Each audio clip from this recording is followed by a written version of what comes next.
Muy buenos días, buenas tardes o buenas noches, depende de la hora que vean este video. En la emisión pasada les compartí un mensaje sobre los problemas técnicos que tuvimos con la emisión en vivo que estaba programada para el sábado.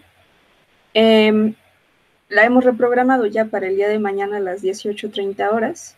Esperemos que entonces todo salga bien y puedan acompañarnos. Y estas emisiones estaban originalmente planteadas en dos partes, una que correspondía a mostrar la perspectiva o la mirada institucional y una a la experiencial. Entonces hemos tenido que hacer ya 3 emisiones, esta sería nuestra segunda y está dedicada precisamente al discurso institucional que ha sido emitido por actores de la Secretaría de Salud Federal. Y para esta exploración, nosotros hemos realizado un análisis del discurso. Mi amigo y colega Juan Carlos Guzmán Zamudio y yo pertenecemos al programa de posgrado en Ciencias del Lenguaje, nos encontramos estudiando un doctorado y nuestro posgrado está adscrito al Instituto de Ciencias Sociales y Humanidades Alfonso Vélez Pliego, que a su vez pertenece a la Benemérita Universidad Autónoma de Puebla. Entonces, este proyecto también es una manera en la cual, a través de la cual nosotros nos acercamos a nuestra comunidad. En el mensaje anterior les había dicho que yo lo veía como una manera que tenemos los lobos, porque esa es nuestra mascota, de salir de la madriguera, de tener esta experiencia de compartir parte de lo que hacemos en nuestras diferentes líneas de investigación. Y de paso también es una forma interesante de conocer, de dar a conocer lo que hacemos como lingüistas y como científicos sociales. Entonces, en la siguiente misión, la que tendremos el día de mañana, vamos a dedicarla a las miradas experienciales. La hemos llamado así porque invitamos para la transmisión a 4 amigas que han colaborado con la comunidad en distintas maneras de auxilio, de apoyo, de servicio. En este contexto, es importante resaltar que necesitamos de la colaboración y apoyo de todas las disciplinas. Hemos estado constantemente experienciando o experimentando la mirada de las disciplinas biomédicas o de los actores políticos, pero consideramos que es importante otro tipo de integración de actores de la comunidad. Por eso decidimos compartirles nuestra investigación y armar esta serie de emisiones. Entonces, siendo así, les recuerdo que abajo del video hay un espacio para comentarios. Al final de la presentación voy a compartir los correos electrónicos, tanto el de Juan Carlos como el mío, para que nos mantengamos en contacto si ustedes tienen alguna duda, alguna pregunta o quisieran alguna recomendación, o si tienen también preguntas sobre el posgrado y quieren conocer las líneas de investigación, están interesados en las investigaciones que realizamos, pues que también nos lo puedan hacer saber. Nosotros hemos propuesto como índice lo siguiente. Por una parte, vamos a mostrar en nuestra introducción algunos antecedentes desde el surgimiento del virus en China hasta el estado actual en el que nos encontramos en el gobierno mexicano. Posteriormente vamos a hablarles de en qué consiste el análisis crítico del discurso, que es una postura a la cual Juan Carlos y yo estamos adscritos. A partir de ella vamos a comentar un poco acerca de cómo se ha analizado el discurso institucional y cómo se ha estudiado el vínculo que hay entre el discurso y la política, ya no solo con la perspectiva de los politólogos o de la filosofía, sino también de la lingüística y la interacción. Posteriormente les vamos a mostrar las herramientas de análisis que empleamos para esta investigación, comentándoles detalles generales sobre la lingüística sistémico-funcional, que es una perspectiva distinta a la propuesta de Chomsky y es una perspectiva distinta también a la lingüística que conocimos como gramática en la escuela o como clases de español, pero muestra otro tipo de alcances que permite desarrollar un análisis del discurso y comprender cómo el significado con el que todos interactuamos y dialogamos es una construcción constante y que por lo tanto va a cambiar, nunca va a estar estática. Enseguida de nuestras herramientas vamos a mostrar los análisis que realizamos con nuestros resultados, en donde vamos a comentarles un poco de la interpretación de todos estos hallazgos para pasar a nuestras conclusiones. Les recuerdo, una vez más, después de nuestras conclusiones, vamos a tener los correos electrónicos para establecer otro tipo de contacto, pero también les compartimos algunas de nuestras referencias, porque si ustedes estuvieran interesados en leer o conocer alguna de ellas de fondo, pues pueden escribirnos para que nosotros les hagamos llegar el documento. Bien. ¿Cómo ha surgido y cómo ha caminado esta pandemia? Empezó siendo una infección en China. El 31 de diciembre del año pasado, las autoridades sanitarias de Wuhan, en China, informaron de la presencia de un conglomerado de 27 casos que presentaban un síndrome respiratorio agudo de etiología desconocida. Este síntoma agudo, había sido vinculado con un mercado de mariscos y animales en donde presuntamente surgió este brote.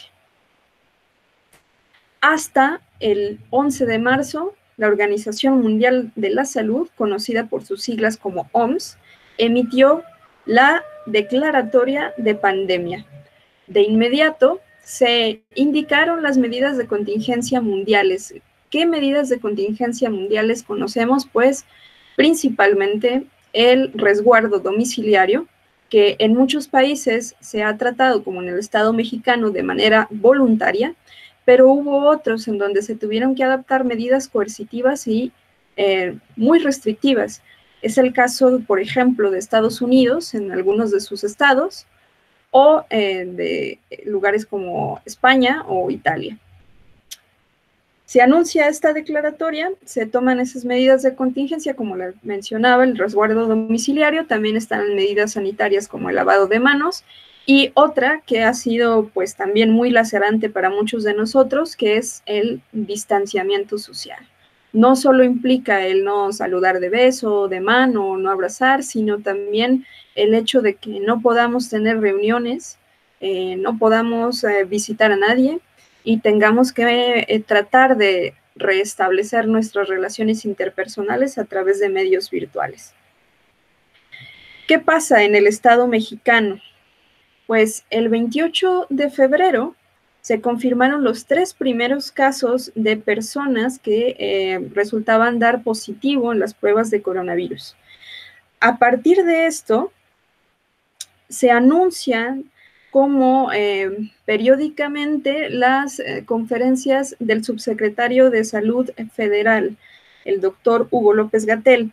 Él anuncia que va a tener conferencias vespertinas a cierta periodicidad, avisando sobre la progresión de la pandemia y la evolución de las infecciones en el contexto de la República Mexicana. A partir del 21 de marzo de este año, iniciamos nosotros en el Estado la fase 2 de contingencia y la Secretaría de Salud Federal lanza la campaña de Susana Distancia. Esta campaña se había difundido a partir de unos spots muy cortitos en animaciones y se transmiten por diferentes canales de comunicación masiva en la nación. Actualmente estamos en la fase 3 y nos encontramos en un punto en el que varias naciones alrededor del mundo han planteado lo que denominan como la nueva normalidad. La nueva normalidad fue emitida las primeras veces por algunos líderes mundiales, como en España, las conferencias que daban los líderes anunciaban el planteamiento de una nueva normalidad como un retorno a la cotidianeidad, pero de manera distinta a como lo conocíamos. Entonces, ¿qué pasa en el Estado mexicano? Se retoma este término de la nueva normalidad, pero para designar a un protocolo o una serie de medidas estratégicas que se presentan a partir de 3 fases, mediante las cuales se va a regular y a plantear el retorno a las actividades comerciales y sociales. Estas fases contemplan diferentes condiciones y medidas de control para evitar que siga expandiéndose la infección.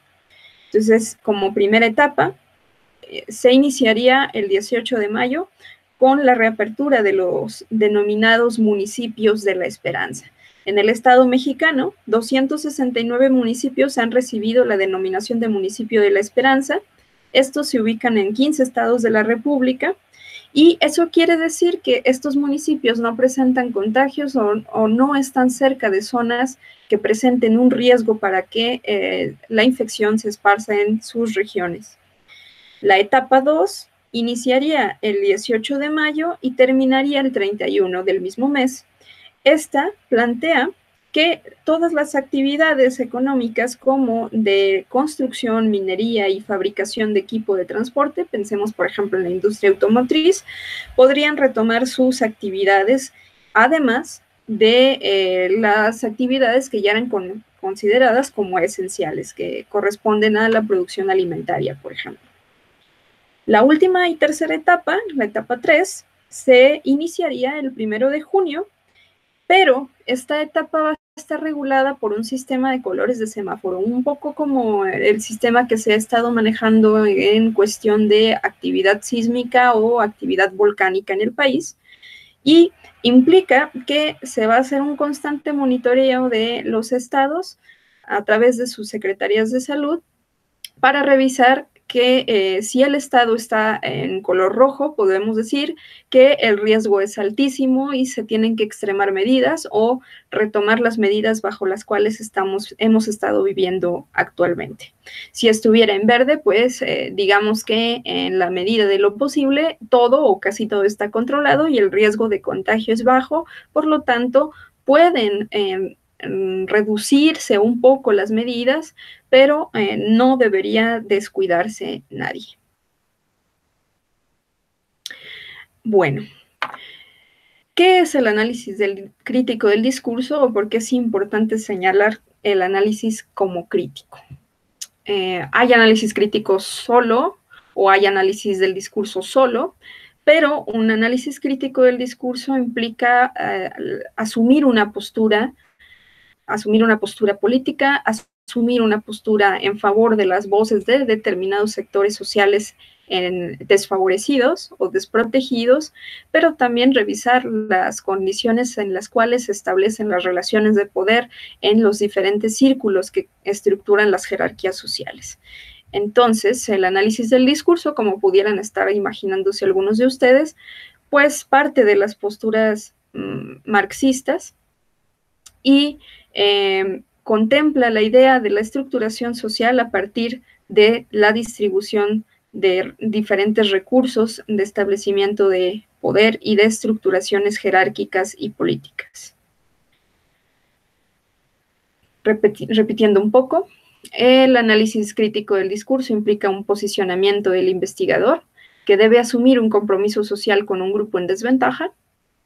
Tiene como objeto de estudio aquellos discursos en los que se evidencian problemas sociales como consecuencia de tensión de relaciones de poder, inequidades, racismo, discriminación, corrupción y marginación, entre otras cuestiones.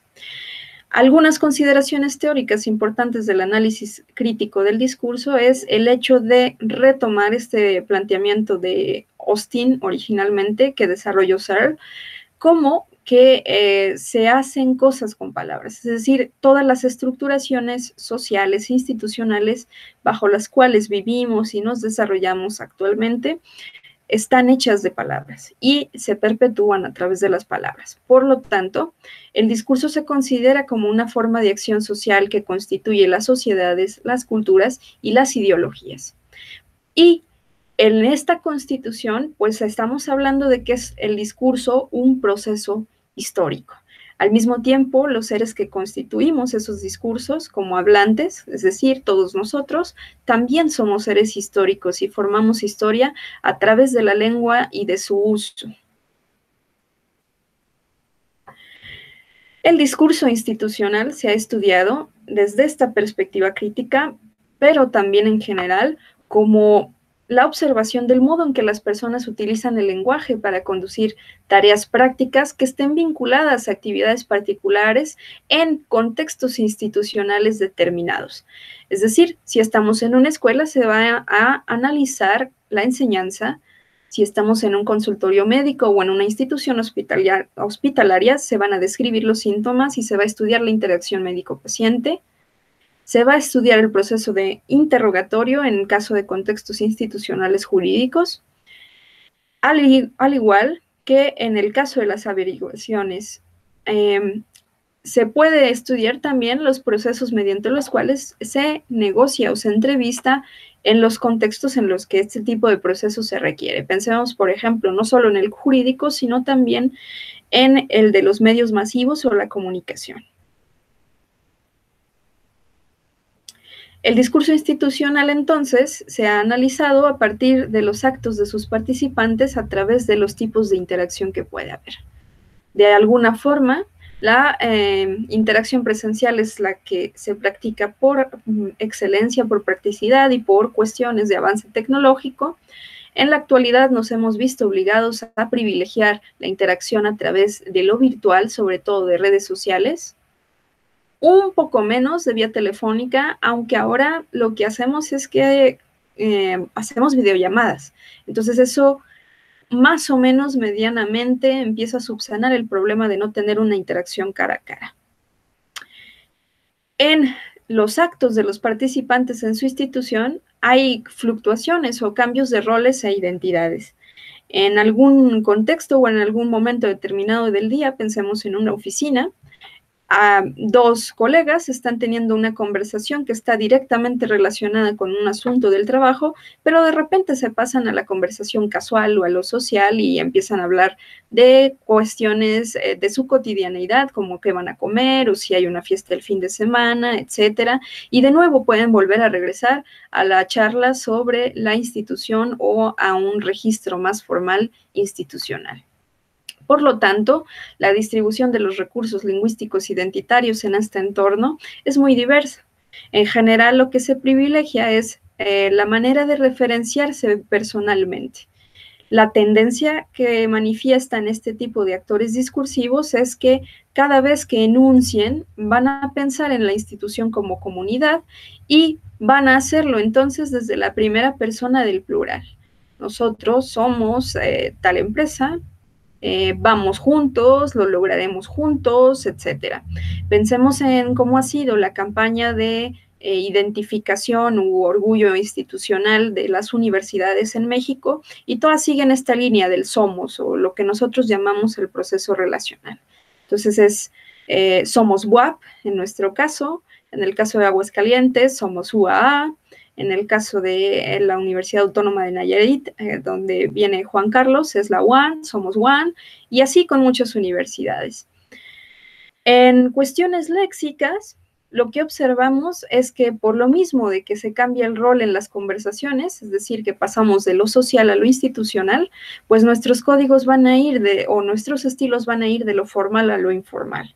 Y podemos estar usando estilos como con jerga o con palabras que solo usamos en nuestra casa mientras estamos en la oficina con algún colega que en cuestión de relaciones interpersonales es muy cercano a nosotros.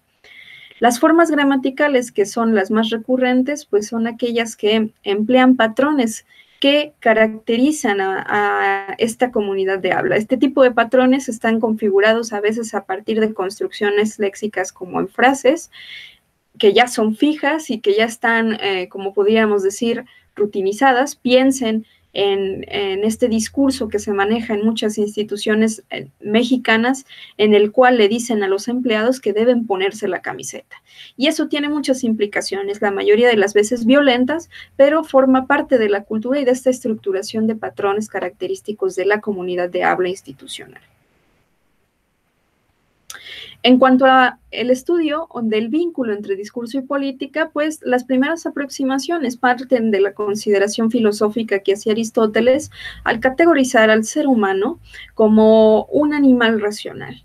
Entonces, el ser humano como animal racional tiene dos partes que van a estar en estructuración o en contacto, podríamos decir, dialéctico, dialógico, porque por un lado el ser humano es el zoonlogon, o el ser o el animal de palabras o de pensamiento o de reflexión, y por otro es el zoon politikon, o el animal político, o el animal de poder. Entonces, el ser humano es el animal de poder y el animal de palabra, y lo que va a constituir esta perspectiva es que el análisis del discurso político debe estar orientado a revisar cómo se relacionan los comportamientos lingüísticos o las conductas lingüísticas con las actitudes o los comportamientos políticos. Aquí es importante que entendamos política no solo a partir de los actores que conocemos y que representan determinados partidos de elección popular, sino también aquellas personas que han constituido o que se han constituido como líderes ideológicos. En ese sentido, podríamos pensar en figuras como el Che Guevara, por ejemplo. Entonces son este tipo de figuras que entienden el ejercer una política un poco como en perspectiva de Michel Foucault, una perspectiva Foucaultiana, con la cual se nos recupera a todos el poder a través de la propuesta de que todos somos capaces de ejercer desde nuestras diferentes capacidades y desde nuestras diferentes posiciones en la estructura social, un acto que implique una decisión propia. Entonces, el poder es básicamente eso. En ese sentido, todos los actos que nosotros cometemos son políticos y son una decisión política e implican una toma de responsabilidad. El discurso se ha estudiado, el discurso político, a través de acciones políticas directamente que involucran tanto poder como resistencia. En estas estructuraciones siempre va a haber un grupo que detente el poder o que constituya el consenso o lo que se ha denominado como hegemonía, y va a haber un grupo o varios grupúsculos de resistencia o grupos de personas que se opongan a ese régimen de consenso y que intenten a través de otras manifestaciones subsanar o manifestar una oposición para tratar de replantear otro orden político. En la organización del discurso y en específico como funciones estratégicas que se analizan desde esta perspectiva, tenemos la coerción, considerando que los actores políticos disponen de un respaldo jurisdiccional o un marco jurídico que los faculta para determinar cuáles serían las órdenes y los castigos con los que van a controlar a la población. En muchos casos, estas medidas de control se exageran hasta el punto de la censura y restricciones que laceran los propios derechos establecidos por el consenso internacional. Otra de estas funciones estratégicas es el encubrimiento. En el encubrimiento, los actores políticos hacen un ejercicio de administración de la información de secreto o la estructuración de secrecía, la censura, y todo eso lo enmarcan en lo que los investigadores han denominado economía de la verdad. En la economía de la verdad vemos fenómenos lingüísticos interesantes y muy peligrosos, diría yo, como los usos eufemísticos. En el sentido coloquial, podríamos decir que un eufemismo es aquella palabra o aquel uso de la frase que se hace para mitigar o para dar un significado más suavecito o menos rudo, menos terrible de una palabra que en sí misma ya lo es. Este tipo de estructuraciones que hacemos para evitar decir lo tabú, lo que nos parece grosero, lo que nos parece feo, desagradable, como todas estas palabras con las que evitamos referir ciertas partes del cuerpo.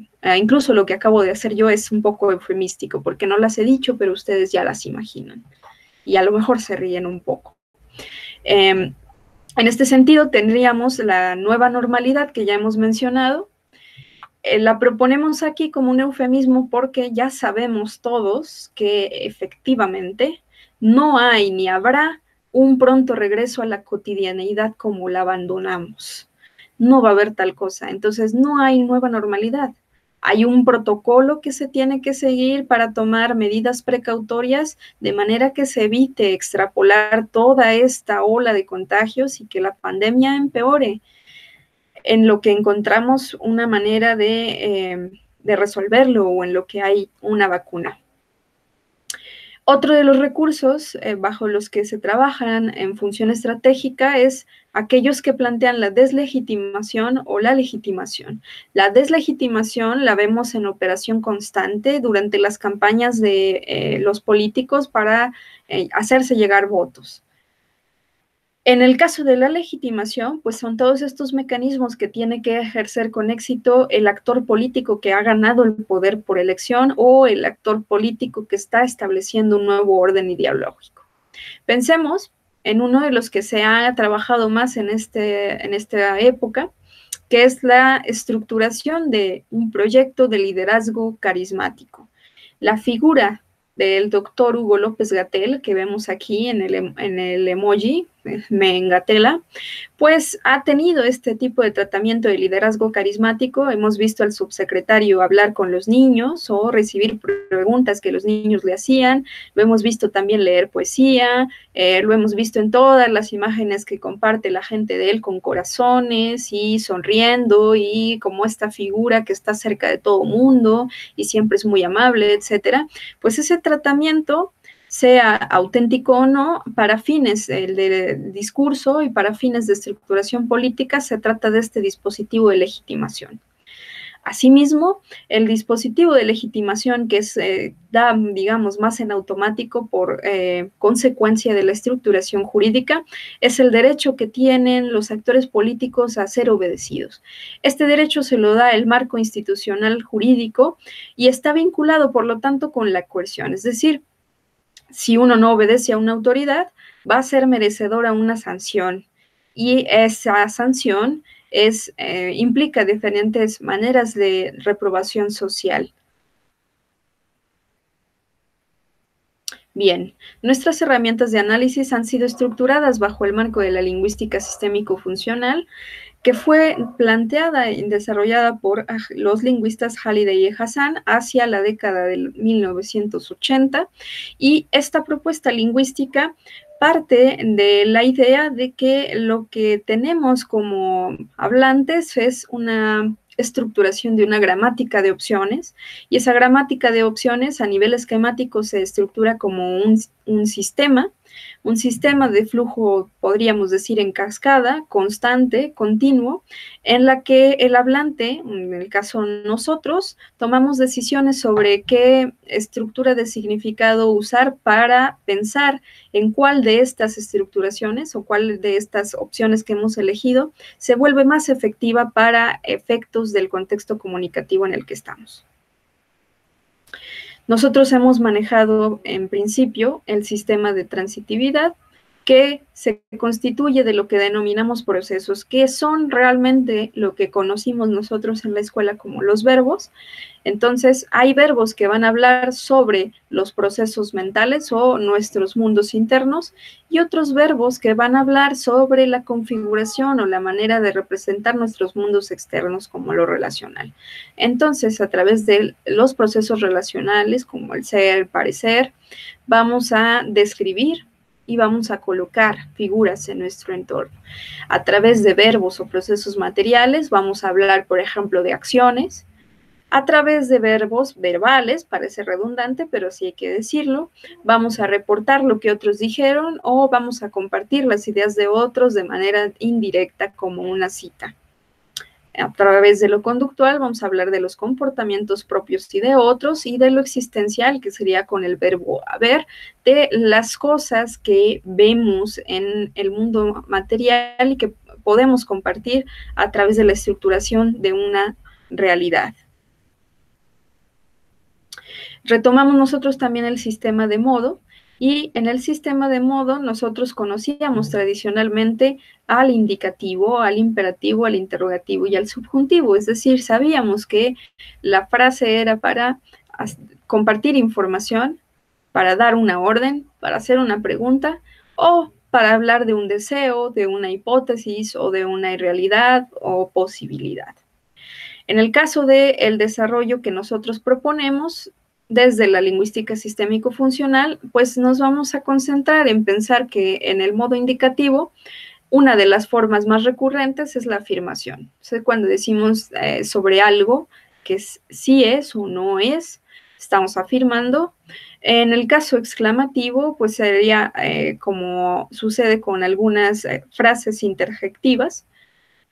En cuanto a lo imperativo, vamos a tener por una parte lo directivo, que está concentrado en dar una orden, ya sea como mandato en el caso de lo yusivo o como sugerencia en el caso de lo sugestivo.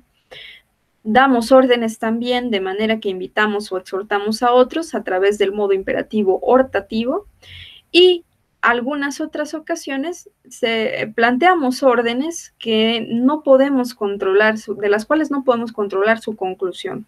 Este tipo de órdenes las vemos a veces construidas con el impersonal se. Entonces, cuestiones legislativas, por ejemplo, cómo se ordena que se cumpla esta ley o se ordena, se cambien las disposiciones, pues bueno, está planteado de manera que quien reciba esa orden evalúe cuáles van a ser los siguientes movimientos o decisiones a tomar. ¿Cuáles fueron nuestros análisis y resultados? Nosotros revisamos 2 spots de Susana Distancia y un extracto de un comunicado del doctor Hugo López-Gatell. Lo que tenemos aquí en pantalla es precisamente ese análisis que realizamos primero de la estructuración de la imagen de Susana Distancia. Tenemos esta caricatura aquí, que es una heroína, y lo primero que resaltó para nosotros es las características físicas que presenta. Vemos a una mujer de tez blanca, de delgadez extrema y de busto demasiado prominente. Además, pues hay que señalar los colores rosas en su atuendo y el hecho de que tenga el cabello larguísimo. Son este tipo de cualidades en las cuales hemos configurado el género femenino. Son todas estas estructuras sociales que determinamos o que predeterminamos como el estándar, y este tipo de rasgos que observamos nos podrían estar dando indicios de la estructuración de una imagen que puede conducir hacia, o que parte más bien de planteamientos racistas y sexistas. Es decir, no nos identificamos como mexicanas con este tipo de caricatura de heroína. La revisión del sistema de transitividad nos arroja que en el spot 1 de Susana Distancia, lo que se privilegia es la descripción o el adjudicar cualidades a Susana Distancia. Entonces, por una parte, primero Susana es presentada a partir de procesos relacionales o de verbos como tengo tal superpoder, o tenemos. Ella dice, tenemos un superpoder, que es la distancia, yo extiendo mis brazos y nos separamos 1.5 metros. Pero también empieza a adelantarnos un poco sobre las conductas que debemos adoptar en este periodo. Entonces es una heroína hablándonos sobre la importancia de que nos cuidemos, o sea, como mandato. Cuidémonos, y también un poco planteando las cuestiones a futuro, saldremos adelante. En el caso del segundo spot, que es el más reciente que se ha compartido, ya no nos concentramos tanto en saber quién es, o ya los creadores del spot no se concentran en presentarnos a un personaje, sino en hacer énfasis en el tipo de conductas que debemos atender. Entonces están orientadas a la protección, al apoyo, a la ayuda y sobre todo al mandato que se ha constituido como un trending topic: quédate en casa. En cambio, ¿qué observamos en el comunicado del doctor Hugo López-Gatell? Pues vamos a observar la recurrencia también de este tipo de procesos o de verbos conductuales, pero ya más restrictivos, ya más orientados a dar una estructuración de orden y mandato que de recomendación. Entonces, es importante que nos restringamos. Todas y todos debemos cuidarnos a nosotros mismos y cuidar también a nuestros seres queridos. Reitero, quédate en casa. Cuidémonos todas, todos o todos. No se decide bien de qué manera estructurar esta frase, es decir, en este intento de manejar los recursos de lo que se ha planteado como el lenguaje equitativo o el lenguaje igualitario o el lenguaje incluyente, tiene varias maneras de llamarse, pues vemos que apenas está en ese proceso de incorporación. Cuando vemos más de 2 opciones lingüísticas que apuntan a lo mismo, podríamos hablar de un cambio gramatical o un cambio de estructuración. Por otra parte, hay recurrencia de procesos relacionales, es decir, se describe la importancia de esta toma de conductas como nuestra última oportunidad o como algo que es impostergable. ¿Sí? Toda esta estructuración apocalíptica para reforzar un poco, un mucho o un demasiado más bien, la importancia de la restricción y de la toma de medidas de protección sanitaria. Asimismo, están planteadas algunas acciones a través de procesos o de verbos materiales, porque si lo haces tú, lo hacemos todos, logremos las medidas masivas de movilización. Esto también plantea una nueva unidad o una nueva estructuración de las relaciones interpersonales como comunidad. Ya no estamos operando a beneficio de nosotros mismos solamente, sino de toda una estructura social. Este tipo de planteamientos podrían ser muy importantes si logran trasladarse realmente a la práctica en todas las estructuras sociales. De momento, este es el discurso que empieza a configurarse. Otra unidad. En el spot 1, en cuanto al sistema de modo de Susana Distancia, lo que se mantiene es la estructura de declaración. Declaración en el sentido de que se nos va a presentar información sobre un personaje nuevo, heroico, que va a ser quien va a venir a protegernos y a indicarnos cuáles son las medidas para alejarnos del malvado coronavirus. En el caso del spot 2, se privilegia más, como ya se presentó el personaje, se privilegia más el exhorto. Frente al coronavirus, apoyemos a las personas con discapacidad. Es decir, el exhorto es una convocatoria para todos, por lo tanto, todos estamos convocados y todos vamos a actuar en conjunto. Y se estructura también el imperativo yusivo. Entonces, desinfecta tus dispositivos de asistencia, define quién te asistirá si enferma tu cuidador principal y, por supuesto, el reiterado quédate en casa, que además está en modo exclamativo.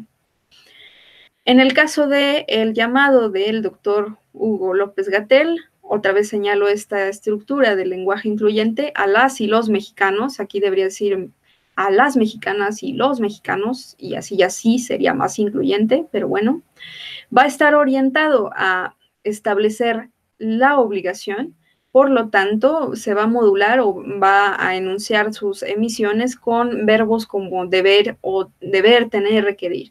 Entonces, debemos cuidarnos, debemos contribuir, requerimos adoptar, ese tipo de formulaciones como es obligación o es extremadamente necesario adoptar todas las medidas instruidas. Observamos también que hay una tendencia al modo imperativo hortativo, es decir, toda esta estructuración, aunque está perfectamente modulada a establecer y reafirmar la obligación, está un poco atenuada con el modo hortativo, invitándole a la gente con manera de exhorto a colaborar en unidad. Por eso habla de lo nuestro. Entonces es nuestra última oportunidad de hacerlo y hacerlo ya, y esto requiere que de manera masiva nos restringamos. Es decir, de nuevo, vamos juntos.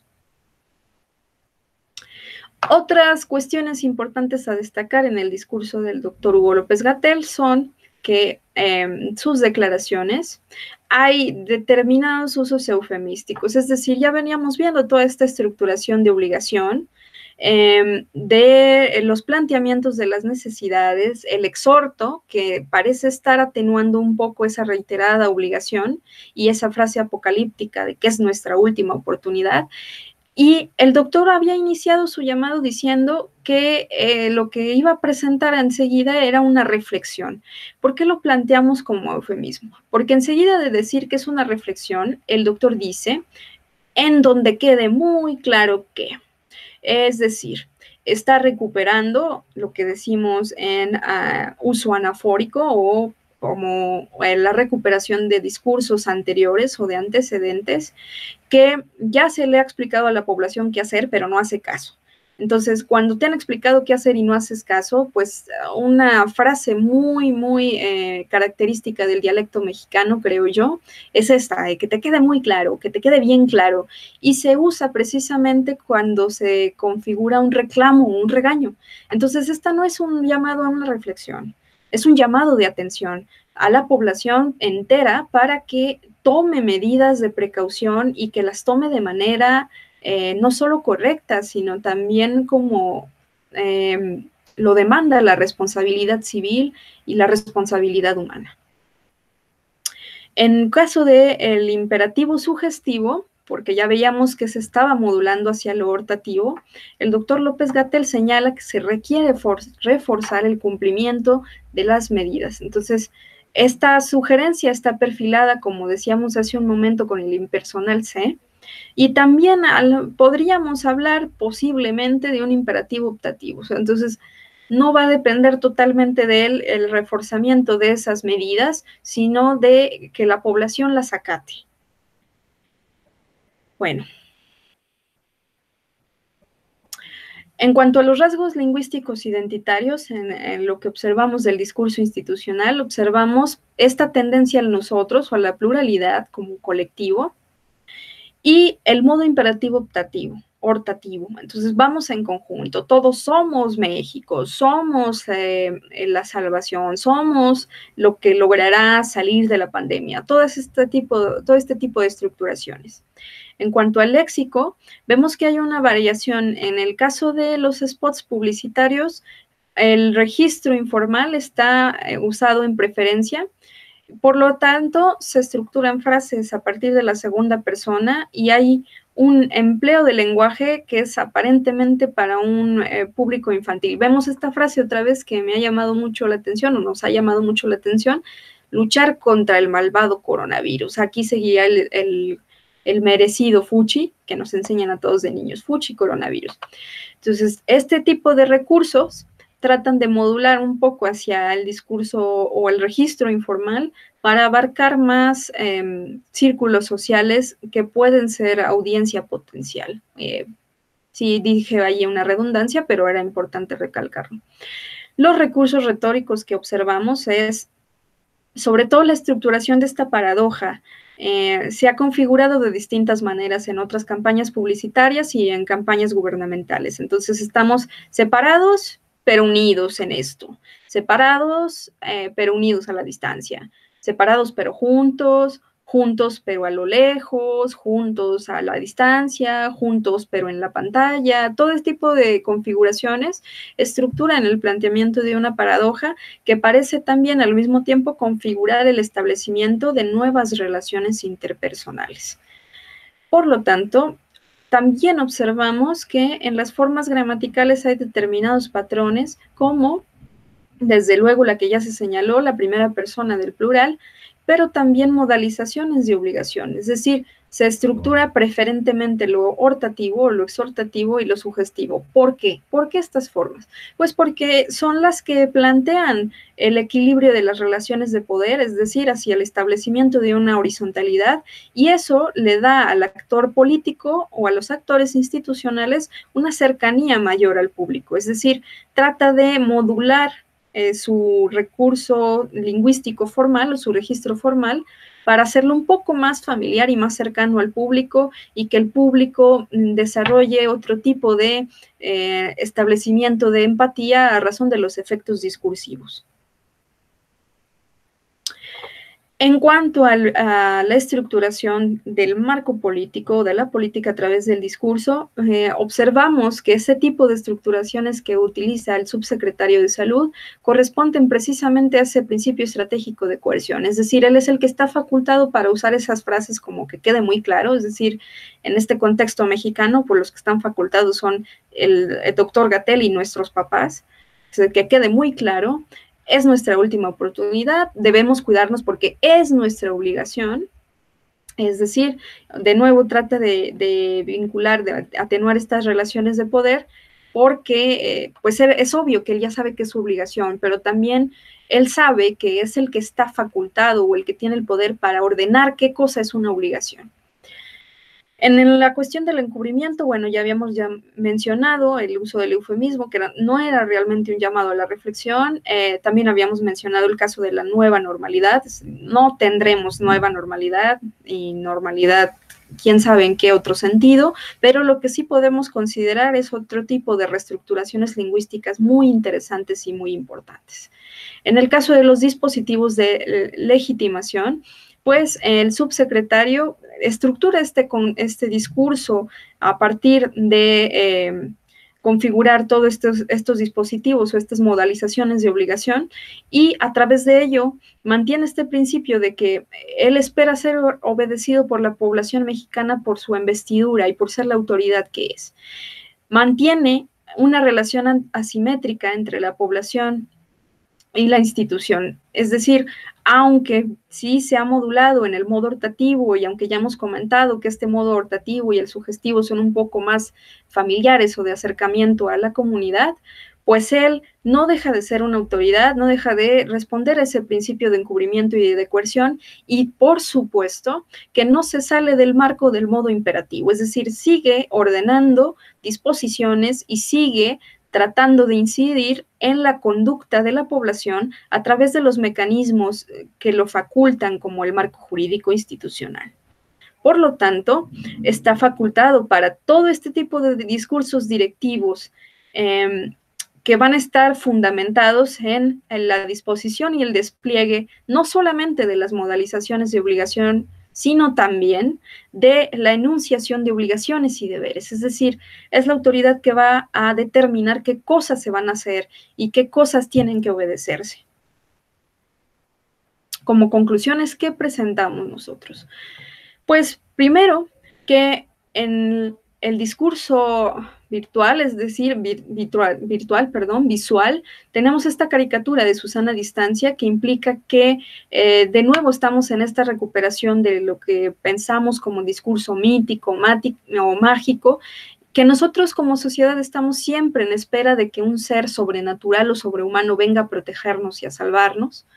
Y el hecho de que en este caso sea nuestro ser sobrenatural una mujer vestida de rosa, más o menos como ya hemos venido sugiriendo, pues refuerza aún más el discurso dominante de la construcción del rol femenino o el rol del género femenino, que se configura, mediante el cual se configura a la mujer como protectora y como cuidadora.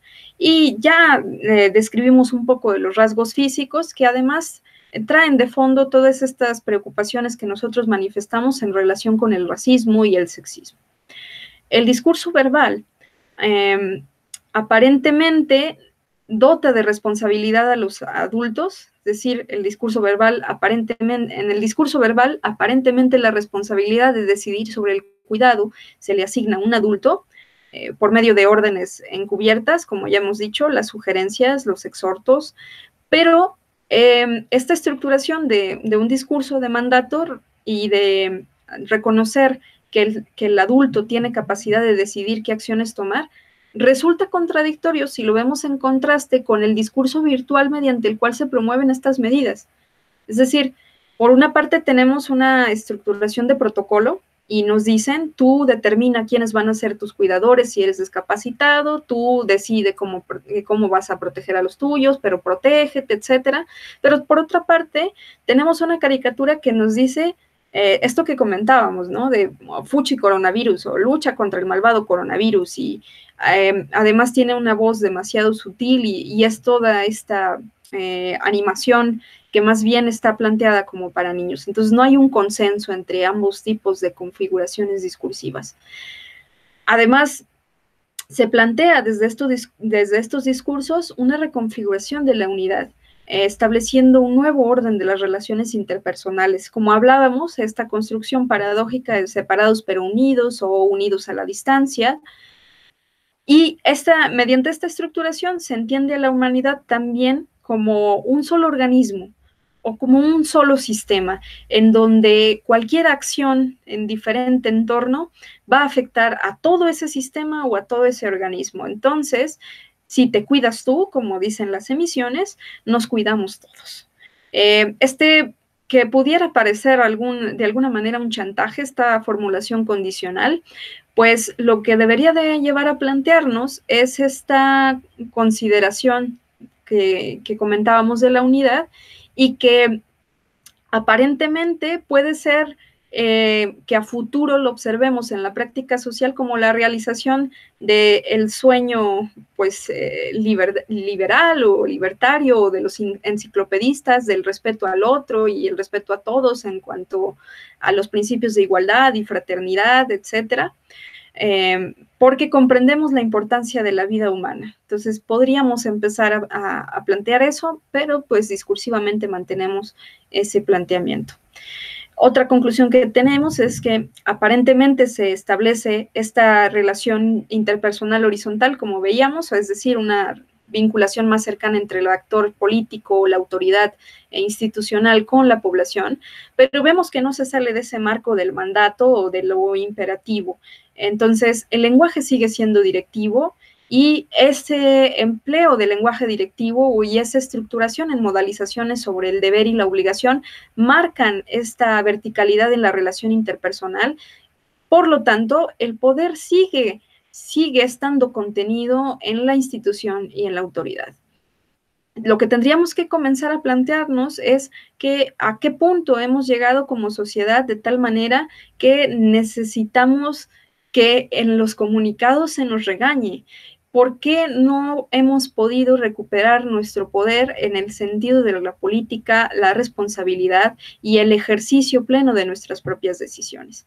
En pocas palabras, ¿por qué o cómo hemos evolucionado o cómo no hemos evolucionado como sociedad para que sigamos necesitando de alguien que nos diga qué hacer y cómo hacer y que por observar que no lo hacemos tenga que lanzar un comunicado a nivel nacional y en todas las redes sociales con video para regañarnos? Entonces, tendríamos que plantearnos eso. Por último, les presentamos aquí nuestras referencias y les compartimos nuestros correos electrónicos para cualquier comentario que tengan. Muchas gracias. Les recuerdo que nos vemos en la emisión de mañana, en donde vamos a tener esta mesa redonda y esperemos sus comentarios tanto en este video como en la próxima emisión. Hasta mañana.